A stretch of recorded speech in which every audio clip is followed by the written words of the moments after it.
Sino po dito yung bakante tuwing gabi from 6 PM to 11 PM and sa kaka-scroll mo dito, nakita mo accidentally yung video ko na 'to.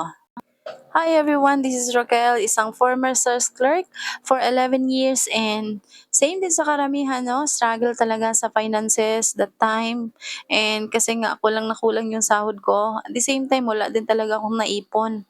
And sa kagustuhan ko po na mabago yung situation ng buhay ko at the same time magkaroon din po ako ng time and financial freedom. So, nag-scroll-scroll po ako dito sa TikTok. Good thing nakita ko po yung digital system.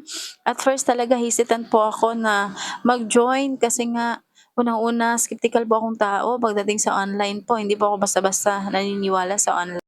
Pero nung na-check ko po at nalaman ko na ang dami na palang tao, unti-unti na bago yung buhay dahil po dito sa digital system na 'to, kaya nasabi ko po sa sarili ko na kung kaya nila, bakit hindi ko din po gawin? I know for sure kaya ko din gawin.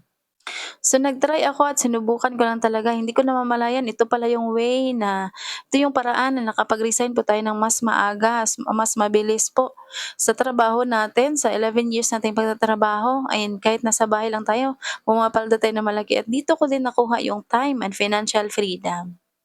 So ikaw ngayon 'no, same sa akin, same yung situation mo kung ilang taon ka na diyan sa trabaho mo or OFW ka na gusto mo din ng pagbabago sa buhay at the same time magkaroon din ng time and financial freedom, especially kung makapag-for good ka sa Pinas 'no, feel free to message me, drop your location kung saan ka man right now para maturo ko sa'yo step by step kung papaano. See you.